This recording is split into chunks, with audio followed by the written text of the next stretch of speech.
لە یەکتر حاڵەتێک کە ئینسان ناتوانێت لای با لەسەر خۆی حاڵەتێکی کێشەیە قەیرانێک دروستە بێ بۆ کەسێک بۆ وڵاتێک توانای لابردنی نییە لەسەر خۆی ئەوە لەوەیە فەرزە لەسەری قەناعەتێ بێ و ڕازێ بە قەزا و قەدەری خوای پەروەردگار ئەوە تایە تاوانبار نییە بەڵام حاڵەتێک مرۆڤ ئەتوانێت لەسەر خۆی هەڵگرێ و فەرزە لەسەری کە هەڵیگرێ لەسەری ئەوە شێخ محەممەد غەزالی لە یەکێک لە کتێبەکانە زۆر بە جوانی باسیەوە کاڵێک کە ئێماڵین ئێمە با خاوەن قەناعەت بین مانای وانێ دەستبەرداری دنیا بین چونکە ئێمە خوای پەروەردگار وای فێر کردوین وەلا تەنسە نەصیبەکە منە الدنیا دینی ئێمە لە نوێژیشە ئێمە ڕۆژانە کە سورەی فاتحە خوێنینەوە کە ئەڵێن غەیری المەغضوب عەلەیهیم وەلا الضالین یعنی چی مەغضوب عەلەیهیم کەسانێک بوون ئەوەندە گرنگیان داوە بە دنیا قیامەتیان فەرامۆش کردووە یعنی دنیای ویستیەکەیان لەسەر حسابی قیامەت بووە هەڵپەیەکی زۆریان بۆ دنیا کردووە ئەمە بوون بە مەغضوب عەلەیهیم یعنی غەزەب لێ گیراو ئەوە جوولەکەکانن لە بەرامبەر ئەوانیشە خەڵکانێکی تر هەبوون کە پێیان وتراوە نەسڕانی یا مەسیحی ئێستا پێیان ئەڵێن گۆشەگیر بوون لە ژیان دەستبەرداری هەموو شتێکی ژیان بوون وازیان لە زانست و زانیاری و هەموو شتێکی ژیانێ ناخوای پەروەردگار ئەوانیشی ناو گومڕا بەڵام ئێمە لەو نێوەندەیان پێغەمبەر عەلەیهی سەڵات وسەلام فەرمێ ئێمە میلەتێکین پێغەمبەر سەڵات وسەلام وا فێری کردوین گرنجێکی باش بە دنیا بدەین بەڵام بەبێ ئەوەی کە لەسەر حسابی دوا ڕۆژمان بێ گرنجێکی باش بە دوا ڕۆژمان بین بەبێ ئەوەی لەسەر حسابی دنیا و کاروباری دنیامان بێ بۆیە ئەبینی لە ناو هاوڵانە هەموو هەبووە هاوڵ هەبووە زۆر دەوڵەمەند بۆ بەداخەوە زۆر جار ئێمە کە باسی پێغەمبەر و عەلەیهی سەڵات وسەلام هاوڵانمان بۆ کرێ یەکسەر وێنایەکی هەژاری و فەقیری لە پێش چاومانە لە کاتێکە ئەگەر تەماشای ئەوانێکی کە قورئان ناوێناوە ئەسابقون ئەوانەی لە سەرەتاوە موسڵمان بوون ئەبوو بەکر و عوسمان و عەبدوڕەحمانی کوڕی عەوف و ئەبوو عوبەیدە ئەمانە هەموو زۆر نەک هەر دەوڵەمەند زۆریش دەوڵەمەند بوون و وەکوتم بازرگانی زۆر گەورەش بوون ئەمە پێمان ئەڵێ کە دینی ئێمە لە بەرامبەر ئەوانشە خەڵکانی کۆی لەو هەژاریش هەبوون کە موسڵمان بوون لەگەڵێ بۆیە دینی ئیسلام بۆ هەموو کەسێکەوە ئەوە ئیسلام ڕێگەی نەگرتووە خەڵکی وایە پێی خۆشە بەو ژیانەکەمە ئیداراکە و ئەو گوزەرێ و ئەڕوا خەڵکێکیشێ پێی خۆشە هەبوو بێ و دەوڵەمەند بێ ئیسلام ڕێ لە هیچیان نەگرت مامۆستا پێت وانییە لەم ڕۆژە موسڵمانان بە هەڵە لە چەمک و واتای قەناعەت گەشتون بۆ نمونە ئەڵێ ئیمامی عومەر ڕۆژێک ئەچێتە مزگەوتێکەوە پیاوێگەر خەریکی عیبادەت و نوێژە بێڵێت تۆ چۆن ئەژی ئەڵێ براکەم بەخێومەکە ئەوە چێ مێو ئەکێڵێت و دار ئەبرێت وی فرۆشێ منیژە خەریکی عیبادەتم ئیمامی عومەر فەرمێ براکەت لە تۆ باشترە چونکەم هەم عیبادەتیشیە هەم ماڵومناڵی تۆش ماڵومناڵی خۆشی هی تۆش ئەژێنێ پێت وانییە لەم ڕۆژە موسڵمانان بە هەڵە لە واتای قەناعەت تێگەشتون و پێیان وابێت تەنها پاڵدانەوەیە و چاوەڕێەوە بکەن کە خوای گەورە هەر ڕزق و ڕۆزیان بۆ بنێرێ ئەوە یەکێک لەو هەڵانی کە لە ناو موسڵمانانە هەیە دزەکردنی هەڵەی مەسیحی و نەسڕانیەکانە لە زۆر بوارە یەکێک لەو بوارانە ئەمەیە کە پێشتر لە لای نەسڕانی هەتاوەکو ئەم بەتایبەتی لە هەشتا و هەفتاکانە خەڵک پێی وا بۆ دیندارە بێ ناو ماڵی دنیای هەبێ نەتەداخلی دنیا بکە نەتەداخلی سیاست بکە بەڵام ئەوە هەڵەیە لە دینی ئێمەیە پێغەمبەری خوا عەلەیهی سەڵات وسەلام فەرمێ اليد العليا خير من اليد السفلى ئەو دەرسەی کە بەرزە یعنی هەبوو ئەبەخشێ ئەوە باشتر لەو دەرسەی وەرئەگرێوانیە بۆیە ئەوە لا ئێمە ناوە زۆر هەڵەیە بۆیە موسڵمانێک کە ئەتوانێ بە ڕێگەی حەڵاڵ و زۆر بە وریا بوون چکە بەداخۆ ئێمە زۆر جار خەڵکی ئێمە زۆر جار کە تێکەڵاوی دنیا بێ زۆر خراپ تێکەڵاوێ بێ بۆی هەیە هۆکارێک لە هۆکارەکانی هەڵە تێگەیشتنمان ئەوە بێ ئەبینی موسڵمانێک کە تێکەڵاوی دنیا بێ زۆر خراپ ئەگۆڕێ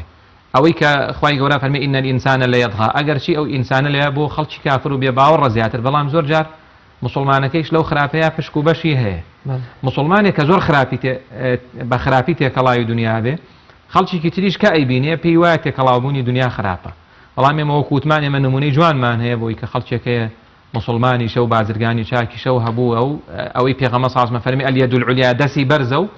ئەوە لای خوای پەروەردگار زۆر باشترە بۆ ئێمە کە باسی قەناعەتەکەین معنای وانە بتوانی هەبوو بین بگەینە ئەوەی کە هەژاری فەقیری لەسەر خۆمان و دەوروبەر لابین و نەجوڵین ئەوە زۆر پێچەوانەی دەقی قورئان و سونەت و ڕێبازی پێغەمبەر عەلەیهی سەڵات وسەلام مامۆستا پاداشت و سزای کەسێکە قەناعەتی هەبێ و کەسێک کە نەیبێ لە دنیا و لە قیامەتا چۆنە خوای گەورە چۆن مژدەی داوە بەو کەسانی کەوا قەناعەتیان هەیە و وەکو ئەڵێت چاوە سزایەکیشی بۆ ئەوانە داناوە کە قەناعەتیان نییە لە کاروباری دنیا و لە ماڵی دنیای خۆیانە بەڵێ ئەوە بۆ وەڵامی ئەم پرسیارە پێغەمبەری خوا عەلەیهی سەڵات وسەلام فەرمێ قد أفلح من أسلم ورزق كفافا وقنعه الله بما آتاه لە صحیح مسلم فەرمێ بێگومان سەرفراز و بەختەوەرە ئەو کەسەی کە موسڵمانە و ڕزق و ڕۆزیەکەی ئەوەندەیە کە بەشێکە يعني لە خۆی زیاتری نییە و ئەوەندەیش نییە محتاجی خەڵک بێ پێویستی بە خەڵک بێ بەڵام لەگەڵ ئەوشا وقەنعه الله بما ئاتاه خی پەروەردگار قەناعەتی پێبەخشێ یەکێک لە سوودەکانی قەناعەت ئەوەیە ئەم مرۆڤە کە خاوەن قەناعەتە لە زۆر قەلەقی و دڵە ڕاوچێی و ئیرەی بردن و چاو لە ماڵی خەڵکو و ئەمانە ڕزگارە بێ بۆیە کە ئێمە خی پەروەردگار فەرمانمان پێکەوە پێغەمبەری ئێمە عەلەیهی سەڵات وسەلام لە هەموو کەس بە قەناعەتتر بۆ وەکو عایشە فەرمێ ويشك لدعاكاني پیغمبرش عليه الصلاة والسلام أي فرمو اللهم قنعني بما رزقتني أم دعايا زور قرن قبل إخوايا قناعتم بي ببخشي رازي بن بو رزق الروزي توكاهيا اتر أما لزور چيش رزقارتك بو أوي أما بكردي جيبا جيبه بيويسمان بچيه بيويسمان بويكا تماشای خوار خومان بکەین لە مەسەلە دنیاەکانە ئەوەی کەوتە ئیمامی ئەحمەد وای فەرمووە و فەرمودەی پێغەمبەر عەلەیهی سەڵات وسەلام فەرمێ انظروا إلى من هو أسفل منكم هەمیشە لە بابەتە دنیاەکانە بڕوانن بۆ خوار خۆتان پێغەمبەر صلی الله علیه و سلم لە کۆتایی حەدیثەکە فەرمێ فهو أجدر ألا تزدروا نعمة الله ئەمە زۆر شایستەیە بۆ ئەوەی کە نیعمەتی خوا بەکەم نەزانن ئێستا خەڵک هەیە لە وڵاتی ئێمەیە خانووی هەیە سیارەی هەیە پارەی خەوتوشیە ڕەنگە عەرزەیەکی زیادەیشی هەبێ سیارەیەکی زیادەیشی هەبێ بەڵام هەر ئەترسێ هەر برسیەتی چونکە قەناعەتی نییە بەڵام خەڵکێکی تریشەیە بە پێچەوانەوە احتیمالی هەیە سەد مەتریەکی هەبێ یا کرێکی بێ بەڵام چونکە بە قەناعەتە زۆر بێکێش هەیە لەبەرەوە قەناعەت مرۆڤ ڕزگارەکان لە زۆر شت بەڵام پێچەوانەی قەناعەت کە ئەبێتە هەڵپەی و تەمە ئەوە مرۆڤ ئەبا بۆ زۆر شتی خراپ ئەو مرۆڤەی کە خاوەن قەناعەتە ئەو بەشەی کە هەیەتی قەناعەتی پێ هەیە ئەوە هەمیشە لە دنیا و لە قیامەتە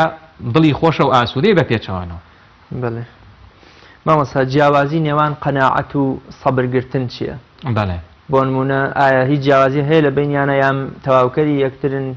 تەواوکەری یەکترن و قەناعەت بەرهەمی سەبرگرتنە ئەگەر تۆ سەبر نەبێ قەناعەتیشێ بۆ دروست نابێ و قەناعەتیش نەبێ سەبریشێ بۆ دروست نابێ بۆیە ئەوە تەواوکەری یەکترن و سەبر مانایەکی گشتی هەیە بەشێکیان قەناعەتە کە ڕازی بوونە بەو بەشەی خوای پەروەردگار بەڵێ مامۆستا ئێستا لە هەرێمی کوردستان قەیرانێکی ئابووری و دارایی و وەزعێکی ناخۆش بەرۆکی وڵاتیانی گرتووە بەڵێ سوودی قەناعەتکردن بۆ بەڕێکردنی ئەم وەزعە لە ژیانی تاکتاکی خەڵک و موسڵمانان بە تایبەتیات چییە؟ و ئایا قەناعەتکردن بەوە بێدەنگ بوون و قەناعەتکردن ئەمە شتێکی باشە لەم کاتە؟ بەڵێ دیارە ژیانی دنیا هەر طبیعەت و سروشتی وایە خی گەورە لە قورئان فەرمێ نەبلوکم بالشەر والخەیر فتنە هەمیشە خی پەروەردگار ژیانی وا دروست کردووە کە بە خۆشی و ناخۆشی خی پەروەردگار مرۆڤەکان تاقیەکاتەوە لە باسی ئیبتیلاکە ئەو ئاەتی کە خوێنمەوە خی پەروەردگار شەڕیشی پێشخست و یعنی ناخۆشیەکان زۆرترن زۆرجار لە ژیانە ئەو حاڵەتی کە ئێستا لە کوردستانی ئێمە ئەگوزەرێ و خەڵکی بەسەرێبا ئەوە حاڵەتێکە کە دروست بۆ خەڵکیی زۆر بێتاقەتوانێ بەڵام من پێم وایە زۆر جار لاوازی ئیمان ئەوەندەی تر خەڵکی بێتاقەت کردووە چونکە خی گەورە جاری تریش باسمان کردووە خی گەورە لە قورئان ئەفەرمێ فەلەولا ئیذ جاءهم بەأسونا تضرعوا خی گەورە ئەفەرمێ ئەبوا کاتێ ناڕەحەتی هاتبا بۆ خەڵک ئەو خەڵکە ڕویان بکردایەتە خوا زیاتر بەڵام ئێستا ئێمە وای ینی ئەو خەڵکە ئەوەندەی چاومان لەوەیە کە لە شاشەکەی بنووسێ بە پەلە و موچەکە هات و چی و ئەوانە ڕەنگە زۆر جار ئاگای ئەوەمان نەبێ کە وەفی السەمائی ریزقکم لەبەرەوە من قەناعەتم وایە بەڵێ ئێستا قەیران هەیە قەیرانەکەیش مەصنوع و دروستکراوە بۆیە ناخۆش و ناڕەحەتە لەسەر دڵ و دەرونی خەڵکی قەیرانێکی دروستکراوە هەیە ئەم قەیرانە پێویستی بە قەناعەتکردنە بەڵام کە ئەڵێن قەناعەت مانای وانەیە ئێمە بێدەنگ بین لە ئاستی تاوانێکی گەورەیە کە بەرامبەر ئەو خەڵکاکرێت کە زوڵمێکە خی پەروەردگار لە 190 ئاەتا دژایەتیەکە لەبەرەوە کە ئەڵێن قەناعەتمانە بێ بەڵام قەناعەتمانێ پەنا نابین بۆ خراپە و خراپەکاری کە ئێستا ئێمە خی پەروەردگار تاقیکردنێتەوە بۆ شێوە مانایوانە من پەنابەرم بۆ ڕیبا خواردن مانایوانێ پەنابەرم بۆ دزیکردن مانایوانێ پەنابەرم بۆ حەسوودی مانایوانێ پەنابەرم بۆ کاسبی حرام ئەمانە هەموو کاڵین قەناعەت یعنی قەناعەتە بێ ڕێگر بێ لەوەی تۆ لە کاتی ئەزم و قەیرانە پەنانە بێ بۆ گوناه و تاوان بەڵام لە هەمان کاتشان نابێ بێدەنگ بم لە ئاسی زوڵمێکا کە لێمەکرێ ئەوەی کە ئینسان کە زوڵمێکی لێکرا چی پێکرا لە بەرامبەر ئەو زوڵمەیە ئەو شتێکەکە کە زوڵمێکی گەورەتر نەیاتە پێش بەڵێ مامۆستا قەناعەتکردن سنوور و لەمپەرێک یا جڵەوێکدا ئەنێ بۆ گەشتنی مرۆڤ بە لووتکەی بۆ نمونە مادە و دنیا لە کاتێکا بۆن ئەم مرۆڤە بە ڕێگەی ناشەرعیان نەبێ هەر بە ڕێگەیەکی حەڵاڵ و شەرعی سەرۆت سامانێکی زۆر پێکەوە بنێ ئایا قەناعەت لە سنوورێکا جڵە و ڕێگر و لەمپەرێ بۆ ئەم مرۆڤەدا ئەنێ یام هەر وەکوڵێ هەر هاوتەری بوو هاوڕایە لەگەڵیا بێگومان کە مرۆڤ قەناعەتی هەبوو گەیشت بە پلەی قەناعەت ئەوەشی کە قەناعەت بۆ ئینسان دروستەکە ئیمانە ئیمان و عەقڵە کە قەناعەت بۆ ئینسان دروستەکە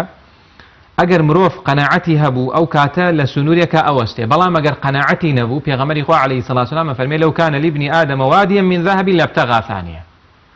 مرۆڤ خواوا دروستی کردوین هەمومان ئەگەر دۆڵێک زێڕمان هەبێ هەوڵی دۆڵی دووەم ئەدەین دۆڵێک زێر خۆڵ مرۆڤ بەڵێ ئەوەی کە مرۆڤ تێدەکا گڵی گۆڕەکەیەتی لەبەر ئەوە ئینسانی موسڵمان ئێمە قەناعەتمان وایە قەناعەت ئەو تەماح و چاوچنۆکیی ئینسان ئەبڕێتەوە بەڵێ مامەسا بەسەر هاتێک گوایە جارێکیان دەنگ و هەرایەکی زۆر شاری مەدینەی پێغەمبەری خوا صلی الله علیه و سلم وەکوڵێ ئەتەنێ گوترێەوە کاروانی عەبدوڕەحمانی کوڕی عەوفە لە شامەوە بە 700 حوشتر دێتەوە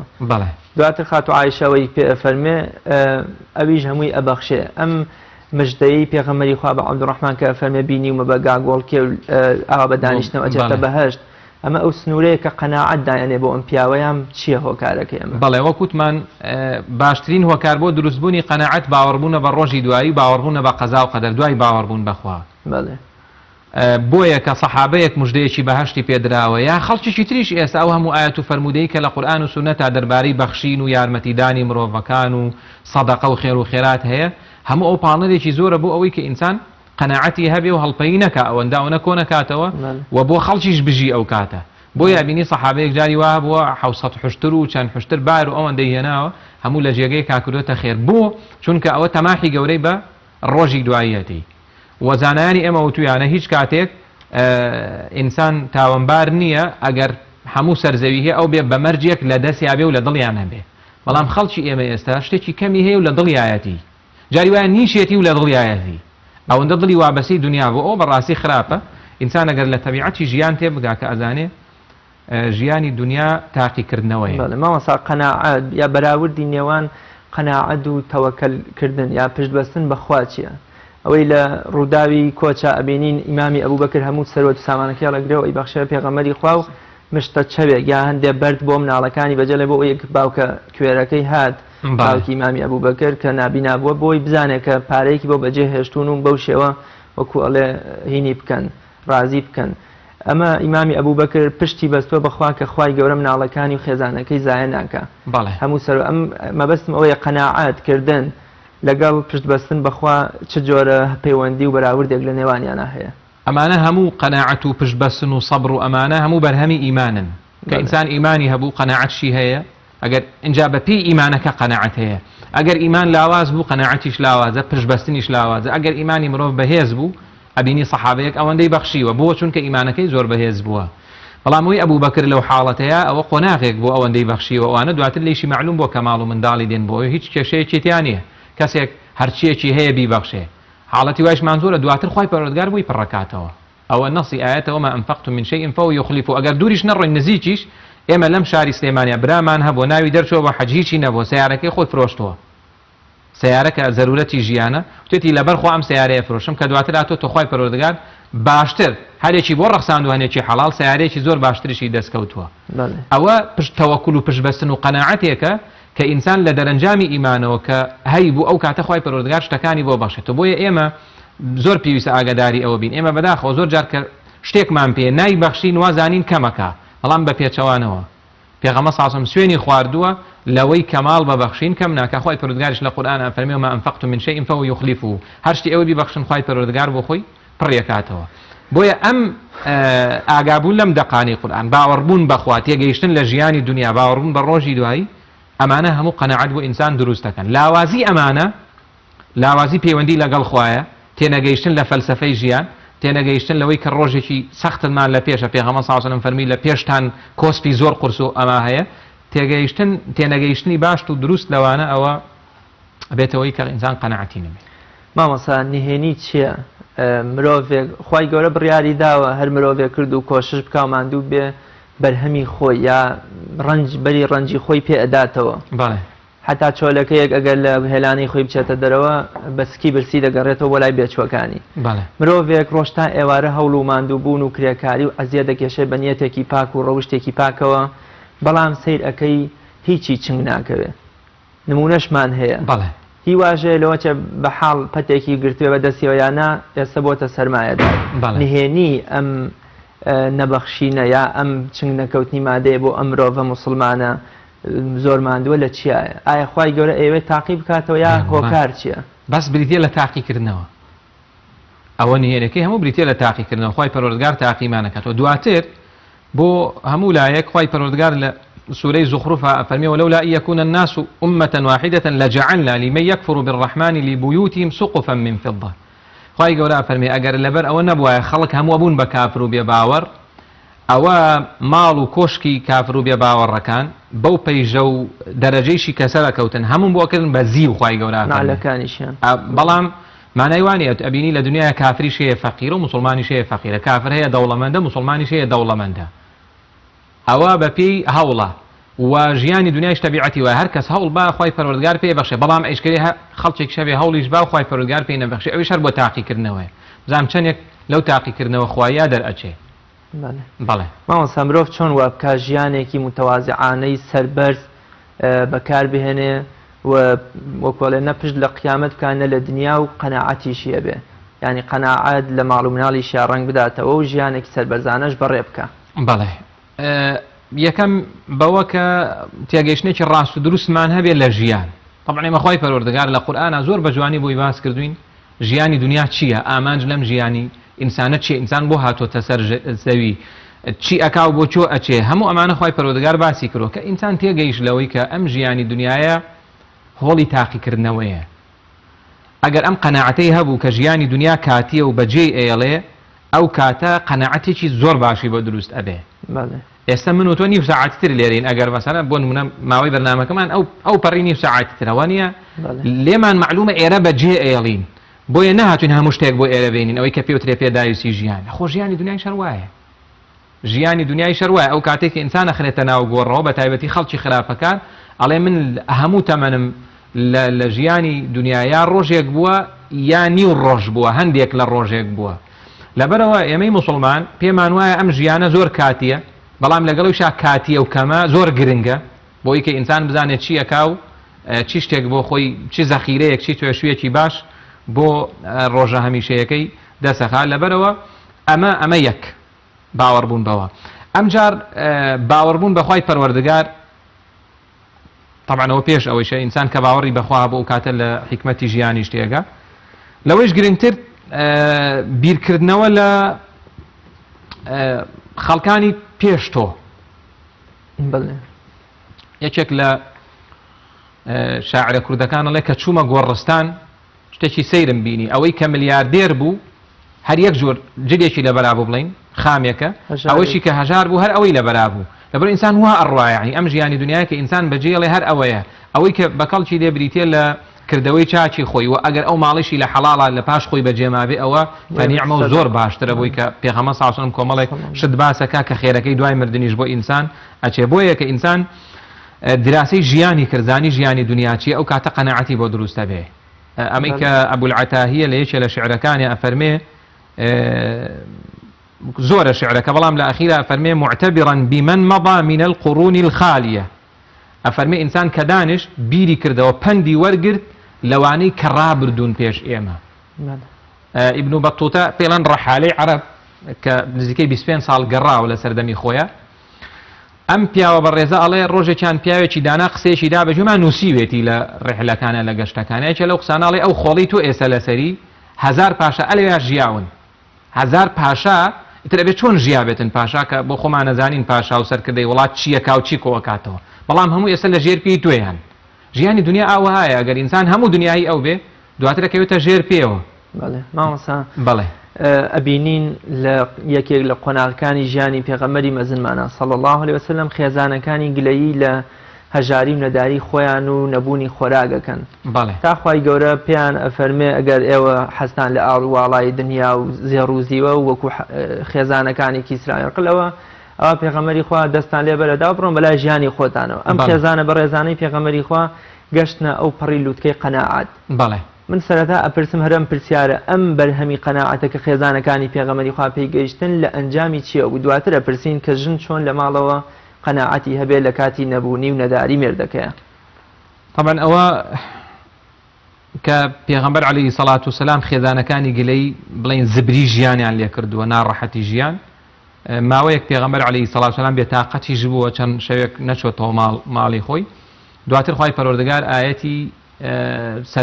بڵین ئەوەی کە پێوترێ سەرپشکردنی بۆ ناردوون پێغەمبەر سەڵات وسەلام خێزانەکانی بان کردو و فەرموویەتی ئێوە خوا و پێغەمبەری خوا و ژیانی دوا ڕۆژتان یا ژیانی دنیا سەرپشک بن هەمویان ڕازی بوون بە ئەوەل بووە لەبەرەوەی پێغەمبەر عەلەیهی سەڵات وسەلام ئەوەندە هەڵس و کەوت و ڕەوشتی بەرز بووە ئەمان توانا و تااقەتی ئەویان نەبوو داوای ژیانی دنیا بکەن هەر لەوێ یەکسەر هەمویان زۆریش پەشیمان بوونەتەوە ئێمە جارێ تریش باسمان کرد تەنانەت کۆیلەیەکیش کە لە خزمەت پێغەمبەر بوو بێ عەلەیهی سەڵات وسەلام کە دایک و باوکی ئەو کۆیلەیان دۆزیوەتەوە چەند ساڵێک لەیان وە کە هاتوون وتیانە لەگەڵ ئێمە یاوێرەوە پێغەمبەر عەلەیهی سەڵات وسەلام سەرپشتی کردووە ئەڕۆیتەوە لەگەڵ دایک و باوکی نەخێر ماڵی پێغەمبەر عەلەیهی سەڵات وسەلام بەجێ نایەڵم ئەوە لە دەرەنجامی چاچی ئەم پیاوەیە بۆیە ئەگەر پیاوێک چاک بوو لە ماڵەیە ئافرەت بەڵێ مامەسا بەڵێ ئێستا ئەزانین بۆ منە ئەرکی بەڕێوەبردننی ماڵ و ژیان لە ئەسپەی پیاوە زۆر جار پیاویش لە گەشتن بە یا لە دابینکردنی بژێوی ژیانی خۆیان تووشی شکست و وەکۆ لە داڕوخانە بێ بەڵێ ئەم هۆشیاریە لای ژن چۆن دروست بکرێ ئایا ئەم هۆشیاری لە ئەستۆی ژن خۆیدایە کە فێر بێ قەناعەت بە نەبوونی و برسێتی و یان بۆنمونە نەبوونی خان و سیارە وشتی مێردەکەی بکە یا ئەبێ پیاوەکە ئەم هۆشیاریە لای ژنەکە جێگیر بک و پێی بسەلمێنێ بەڵێ ئەڵێن یەکێک لەو هۆکارانەی تر بەدەر لە باسی ئیمان و پەروەردە و ئەوانە طبعا ماڵێک کە بیەوێ مناڵەکانی فێری قەناعەتکە زۆری پێویست بە پەروەردەیە پەروەردەیەکی ڕاست و دروست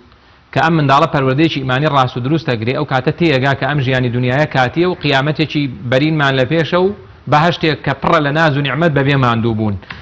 کە پەروەردەی ئەم منداڵە کرد ئەم منداڵە ئێتر دواتر کە بۆ خۆی منداڵ و خێزانیش دواتر جورئەتی ئەوە ناکا زۆر داوای زۆر شتکا کە بزانێت لە توانە و تااقەتی مێردەکەیان نیە دواتر من پێم وایە یەکێک لە هۆکارەکانی زیادبوونی ڕێژەی تەلاق کە ئێستا ساڵانە زیادەکات ڕێژەی جیابوونەوە هۆکارەکەی نەبوونی قەناعەتە لە ماڵە و فەرامۆشکردنی ئەم فەرمودەی پێغەمبەر عەلەیهی سەڵات وسەلام کە ئەفەرمێت تەماشای خوار خۆتان کەن ئافرەتێک کە ئەچێتە ماڵێک تەماشاکات تاقمی میوانەکەی یا مەطبەخەکەی بای ئەوەندە گەڵایە ئەگەر وریان نەبێ سەیری ئەمە بکە ئەو کاتە ئەبێ بێتەوە کێشەیەک دروستکا لە ماڵەکەیە بەڵام ئەگەر تەماشای کرد ماڵێکی ترکە لە خێمەیە ئەژێن هەزاران خەڵک ئێستا لە عالەمە نەکەر لە وڵاتی ئێمەیە خەڵکانێکمانەیە خانووی کریشیان دەست ناکەی و کریشیان پێ نادرێت ئەگەر تەماشای ئەمەی کرد بە قسەی پێغەمبەری کرد عەلەیهی سەڵات وسەلام خۆی من نابێ بەس لە شەو نوێژ هەسێ ئافرەت بۆ شەو نوێژ زۆر ئازایە و ناکرێ ئافرەتانمان بەس بۆ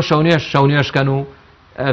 فەرمایشتەکانی تری پێغەمبەر عەلەیهی سەڵات پێغەمبەر سەڵات وسەلام پێمانە فەرمێ لە دنیاداریە تەماشای خوار خۆت کە بۆ ئەوەی کە نیعمەتی خوات بیر نەچێ لەبەرەوەمە زۆر گرنگە ئەم پەروەردە کە دروست بوو لە ماڵ و خێزانە ئەو کاتە ئەم ئافرەتە نایە داوای شتێ بکا کە لە توانای پیاوەکەیانە بێت خۆ ئێستا خوێنەواری بەهێزترە لە 50 ساڵ پێش ئێستا بەڵام لە هەفتاکان و پێشتر و ئەوانەیە بەڵام ئافرەتی جانان زۆر بە قەناعەت بووە یارمەتیدەرێکی باشی مێردەکەیشی بۆ ئەو ئیشە قورسوگرانی کە کراوە بە تایبەتی لە گوندولادەکانە بۆ چونکە ئەمە قەناعەتی هەبوو باوەڕی بەخوا هەبوو باوەڕی بە ڕۆژی دوایی هەبووە سەڵیان لە حرام خواردن کردوێتەوە خەڵکی ئێمە ئەوەندەی کە پێی وتراوە حرامە خۆی پاراستەوە لەگەڵەوەیشا کە ئاستی خوێنەواری زۆر لاواسر بۆ لە ئێستا بەڵام ئێستا ئاستی خوێنەواری بەرزە زانست و زانیاری هەیە دنیا بۆ بە گوندی هەموو شتێک یەکسەر ئەو تا لە مۆبایلەکەیە بەڵام چونکە پەروەردە ئیمانێکە لاوازە ئەو کاتە قەناعەتی بۆ دروست نەبوو ئەبینی زۆر جار کێشە کۆمەڵایەتیەکان کێشە خێزانەکان لەبەر نەبوونی قەناعەتە بۆیە خێزان زۆری پێویست بەوەیە ئێمە خۆمان مناڵمان ڕابینین لەسەر قەناعەتکردن بە بەشی خوای پەروەردگار بەداخەوە ئێستا زۆر ماڵێک کە سفرەدانێن زۆر خواردنی لەسەر زۆر شتی خۆش و ئەوە هەیە کە ڕەنگە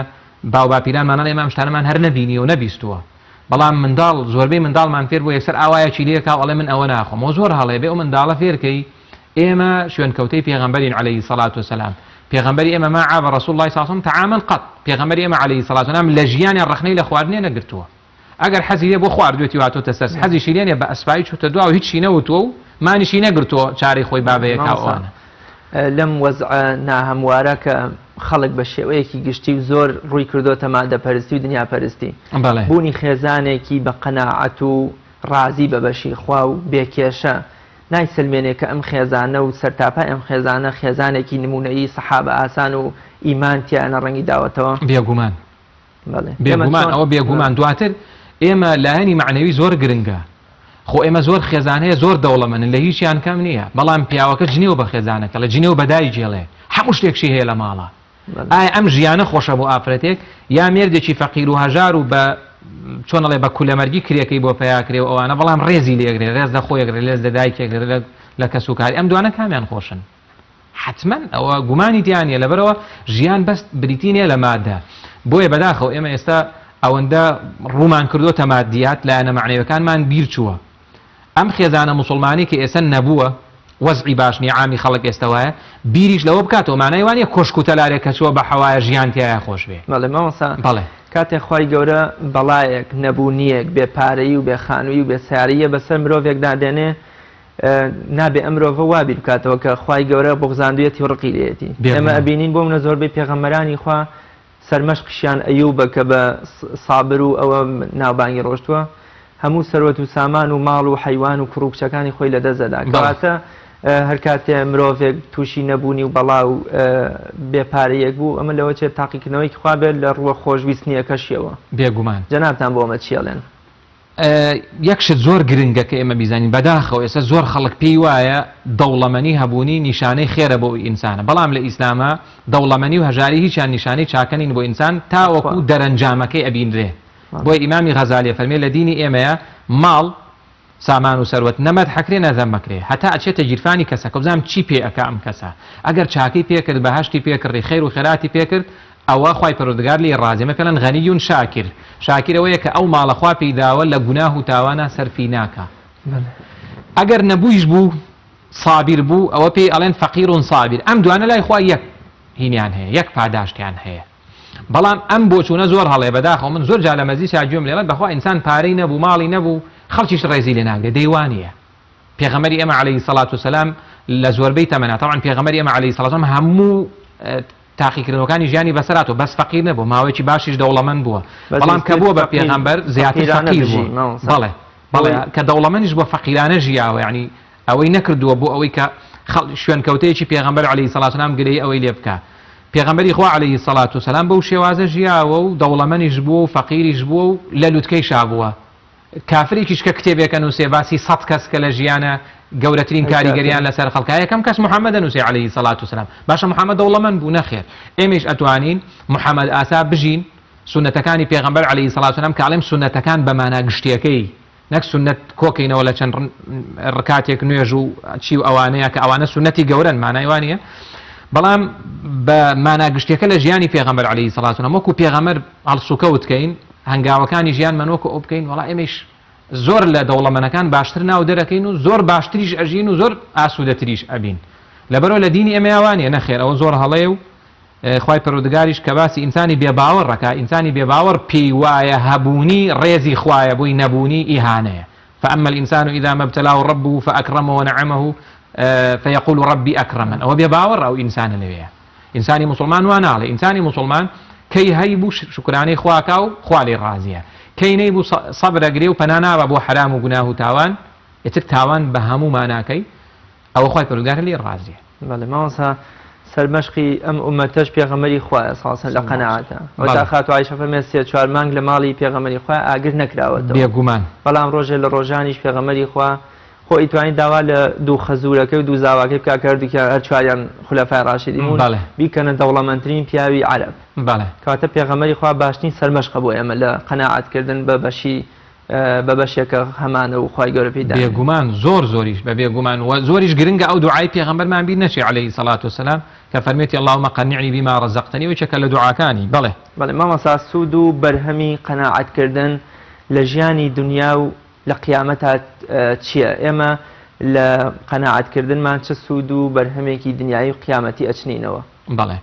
یەکەم سوود بۆ لایەنە دنیایەکەی مرۆڤی خاوەن قەناعەت زۆر ئاسوودەیە زۆر بێکێشەیە لە قەلەقانیە چونکە ئەم قەناعەتە فێریەکان ڕازێ بە و بەشەی خوا و پەنا نابا بۆ شتیتر زەلیلیش نابێ یەکێ لە پیاوچاکان ئەفەرمێ بە تەماح کە خۆمان ئەڵێن هەڵپەیی بە هەڵپەییان وت کێ باوکتە کێ باوکی تەماح و هەڵپەیە وتی باوەڕ نەبوون بە قەدەر کە باوەڕ نەبێ بە قەدەر ئیتر هەڵپەی زیاترەکەی پەنابێ بۆ حەرام بەڵام کە ئینسان باوەڕی بە قەدەر بوو ئەو کاتە هەڵپەیەکی ناشەرعی ناکا ئەیوتی دەرەنجامەکە چییە بێ بە تەماح پرسیاریان لە تەماح کردەوە کە وەکو حکمەتێک باسێکن وتی زەلیلکردنی تامیحەکەی ئەو کەسەی کە خاوەن تەماح بێ هەمیشە زەلیلە لبروا إمام شافعي فرميتي شي رأيت القناعة رأس الغنى رأيت له بمعنى ضلنيابون دي أفعال قلوبه يعني فرمي من ضلنيام لوي سري دولة مني بريتيا لقناعة رازبون بو بشا فصرت بأذيالها متمسك بويا من هميشة بدواي قناعة وبون كقناعة مبو فصرت غنيا بلا درهم أمر على الناس شبه الملك إنسان كقناعتي هبو الدرهم يشي بيني بلام هميشة سر برزة بس أقا قناعتي نبو بيشواني قناعة تماح كردنا هالبي كردنا شي ناشرعية كإنسان هالبي كردو هالبكيشي بردي برو ناشرعي أم إنسانه هيج كاتك تير ناخوه ولن يملأ أفاه إلا التراب يا غما صاصون مفرمي جرفاني ضلي زماني دمي برنامي مقر بو قليك أيكن بسريع لبرو أما سودێکی گەورە بۆ ئەو کەسانی کە خاوەن قەناعەتن سودێکی گەورە ئەوەیە زۆر بێکێشە دواتریش زۆر بیر لەوە بارودۆخێکی نەبوونی و هەبوونی ژەگرێ بەبێ گومان لە نەبوونیە بەرگەگرێت لە هەبوونی شالەوە چێ کەسێکی ئەوە خۆ بە گەورەزان و تێی ناپەڕێنێ مەغرور نابێ بەبێ گومان تێی ناپەڕێنێ ئەم قەناعەتە وا ئەکاکە ئەم مرۆڤە خۆ ئەپارێزێ لە کۆمەڵە تاوانی تریش ئێستا خەڵکێکی چکە قەناعەتی نیە میشە حەسوودیە با بۆ خەڵکە ئیرەی ئەبا کە خەڵکێکە بینێ سیارەکەی لەو جوانترە حەسوودی پێبا لە کاتێکە ئیسلامامان پێ ناڵێ من زۆر جار بووە کە بەلای کۆشیە کاتێ پەڕیمەوانە کە خەڵکی وتێتی خۆزگاومە بۆ تمەجاچی لە نوێژی تیاکرێ یعنی بۆ نمونە هەرچەندەوە ئینسان هەیبێ و نوێژی تیا بکە زۆر باشترە لەوەی کە چکە ئەوە خوای پەروەردگار پێی خۆشە کە ئینسان هەبوو بێ و چاکەیش بکە ئەوە خوای پەروەردگار پێی ناخۆش نییە قەناعەت ئەبێتە هۆی ئەوەی کە ئینسان ئەو ژیانەکەمەی کە هەیەی زۆر بە ئاسوودەیی بژی یەک دوو ئەو کەسەی کە خاوەن قەناعەتە خوا پێغەمبەری خوا خۆشیانەوێ و ئەمە خاوەن قەناعەت کەسێکە کە بەڕاست و دروستی شوێن پێغەمبەری خوا کەوتووە عەلەیهی السەڵات وەسەلام بەڵام ئەگەر ئینسان قەناعەتی نەبوو هەڵپەی بێ سنووری کرد ئەو کاتە ئەوە نیشانەی ئەوەیە کە ئەمە جارە نە لە ژیانی دنیا حاڵی بووە و نە شوێن کەوتەی ڕاستەقینەی پێغەمبەریشە عەلەیهی السەڵات وەسەلام مامۆستا ئەی بە پێچەوانەوە زیانەکانی قەناعەت نەکردن بەڵێ ئەم سوودەکان پێچەوانە بکەینەوە دەبێتەوە بە زیانەکان یا زیانەکان وەکۆڵێ زیانەکان زیاتریشن بێگومان بەدەر لەوەی کە ئینسان لایەنی دەرونی خۆی زۆر نامرتاح و نەئاسوودا بێ ئەو کەسەی کە قەناعەتی نییە زۆر جار پەنابا بۆ شتی خراپ و دەرەنجامی خراپیشی لێکەوێتەوە بەڵێ ئێسماوەسا من ئەگەر چاکەیەک لەگەڵ جەناب تا بکەم پێچێ خێر و پاداشت و بەرەمەکەی زیاتر بکرێتە قیامەت بەڵام ئەگەر زوڵمێ لە جەنابەت بکەم هەر پێچێ لە دنیاە هەر لە دنیای بەبەستمەوێت زیانەکانی قەناعەت نەکردن زیاتر لەوەچێ لە دنیاە بەرەوکی مرۆڤەکە بگرێتەوە زیانی قەناعەت نەکردن بە بەشی خوا چۆنە کاریگەریش لەسەر ژیانی مرۆڤ چۆنە ئەو وەزعی کە ئێستا دروست بووە لە ئەوە کە وتم قەیرانێکی مەسنوع قەیرانێکی دەستکرد لە وڵاتی ئێمەیە هۆکارێکی بریتێ لە نەبوونی قەناعەت یعنی ئەو خەڵکانی وڵاتی ئێمە بەڕێوە بن و پارە و سەرمایە ئەو خەڵکیان لە بەردەستایە ئەگەر قەناعەتیان هەبوایە ئێمە ئێستاوامان لێ نەئاهات لەبەرەوە ئەو ڕۆژانە پێویستەکە کە نەک ڕۆژانە ئەو بەرپرسانەی کە سەروەت و سامانی میلەتیان لە بەردەستایە ئەو شتێکی شاراوە نییە بە دەقیقە بەداقە چەند دۆلارە چێتە سەر باڵانسی حیسابەکەیان ئەو کارتە حیسابی کە لە بانقە هەیەە لە عالەمە ئەمە ئەگەر قەناعەتی بێ والە میلەتی خۆی ناکە بۆیە نەبوونی قەناعەتوە ئەکا کە شیرازی کۆمەلگا هەر هەمووی تێکچێ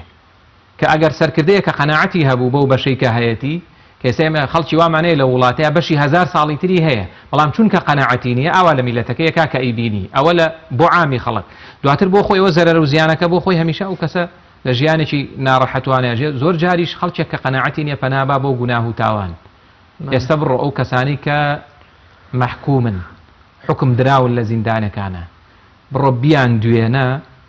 هۆکاری سەتانەوەتی ئەوەیە کە قەناعەتی نەبووە بەڵێ مامۆستا کاتی بەرنامەکەم شتێکی وای نەماوە ئەم پرسیارە دەکەمە کۆتامین پرسیارم دوو جۆر مرۆڤمان هەیە مرۆڤێکمان هەیە هەموو قەناعەتێکی ئەوەیە کە پشتی بەخوا بەستووە پاڵی لێداوەتەوە خۆی و ماڵ و مناڵی برسین و ئەزانێ ئەمە قەناعەتە لە بەرامبەریشان مرۆڤێکی بە هەڵپە و پەلاماردەری ماڵی دنیامان هەیە و هیچ سنوورێکی خوا وەکوڵێ سڵی لێ ناکاتەوە ئەی بەزێنێ و قەناعەتی نییە ئیسلامی پیرۆز چۆن لەم دوو مرۆڤە ڕوانێ و لە نێوان ئەم دوو مرۆڤە کە یەکیان هەموو هەڵپە و پەلامارێک دایکشان ئەم سڕ بووە و پاڵی لەداوەتەوە چۆن مرۆڤێکی ساغ و سەلامەت و سەلیممان بۆ دروزەکە میان ڕۆبێ لە نێوان هەردووکیانە دیار ئەمە هەردووکیان هەڵن بەڵێ گومانی تیانە لە دینی ئیسلامە کە باسی تەوەکولەکرێ هیچ کاتێک لە ئیسلامە کاڵین پشت بەستن بەخوا هەمیشە ئیسلام دژی ئەوەیە کە کەسێک دانیشێ لە ماڵە و پێی وابێ کە خوای پەروەردگار شتەکانی بۆکە پێویستە ئینسان هۆکاریش بگرێتە بەر ئەوە زۆربەی زانەکان لە کتێبی عەقیدەی شاباسیەوە کە کەسێک بە ناوی پشت بەستن بەخواوە پشتی لێباتەوە هیچ نەکە ئەوە پێی ئەڵێن خەلەلون فی العەقل ئەو کەسە جۆرێک لە شێتی تێدایە ئەمە جۆرێکە لە شێتی ئەم کەسەیش کە هەر هەڵپاکە ئەو تێر ناخۆ ئەمەش جۆرێکی ترە لە شێتی هیچیان عەقڵێتی نین هەر بۆ مرۆڤێکی ژیر و ئەوانەیش کەسی عاقڵ و ژیر و مسلمانی باش ئەوەیە کە هەوڵی خۆیە بەڵام ئەوەندەیش خۆی ماندوو ناکا لەسەر حیسابی قیامەتی و هەوڵەکانشی نابەزێنێ ینی سنوور نابەزێنێ بەوەی کە هەوڵدانەکەی بەرێ بۆ حرام لە ئاستێکە ئەوەستێ ئێسێمە زۆر خەڵکمان هەیە کاسبە زۆریش ماندووە زۆریش هەڵپاکە بەڵام دینارێ حرام ناخوا بە تایبەتی لە کۆنە ئەوانەمان زۆر بوون ئێستێش هەمانە مسلمانی باشمان هەیە زۆر هەبووە وەسڵی شکاتەوە لە دینارێکی حرام هەر کاسبەیەک شەکە یەکسەر پرسەکە ئەم جارێکە ئەوە جێی دەستخۆشیە و دوعای خێربۆکردن و خۆی پەروەردگاریش ئینشاءڵڵا لێی ڕازیە بەڵام ئەشکرێ مسلمانێک کە فەقیر و هەژارە قەناعەتی هەبێ بەڵام مانای وانە بۆستێ ئەمە زۆر هەڵەیە ئێمە لە ئاستێکا بۆستین بە تایبەتی وەکوتم لە ئاستی معنەویاتە پێغەمبەر یوسف هەر لە زیندان هاتۆتە دەر یەکسەر داوای پۆستێکی گەورەی لە وڵاتە کردو ئیجعلنی علی خەزائن الأرض ئەمە مانای وانە غەڵەتی کردمێ وێشێکی زۆر باش ماناوێش نییە قەناعەتی نەبوو بێ قەناعەتی هەبوو داوای پۆستی زۆر گەورەکە پێغەمبەر سولەیمان عليه السلام قال ربي اغفر لي وهب لي ملكا لا ينبغي لأحد من بعدي داوای ملکایەتێک لە خواکە کە کەسی تر ئەوەی نەبێ لەبەرەوە لە دینی ئێمەیە زۆر ئاساییە کەسێک هەموو شتێکی هەبێ بگا بە هەموو پلەیەک مادی و معنەوی بەڵام بە ڕێگەی حەڵاڵ و لەسەر حیسابی شتەکانی تری نەبێت لەسەر حیسابی قیامەتی و لەسەر حیسابی خاوەن مافەکان کەسێکە مافی هەیە بەسەرێ و لەسەر حیسابی ئەوانی تریش نەبێ مامۆساییان زۆر سپاس دەکەم زۆر بەخێر بێی بۆ بەرنامەی باس بخواست بینەرانی بەڕێز بەم شێوەیە ژاتینە کۆتایی ئەڵقەی ئەمڕۆمان تا بە گەیشتنەوەیەکی تر بەخوای گەورە میهرەبانتان ئەسپێرم خواتان لەگەڵ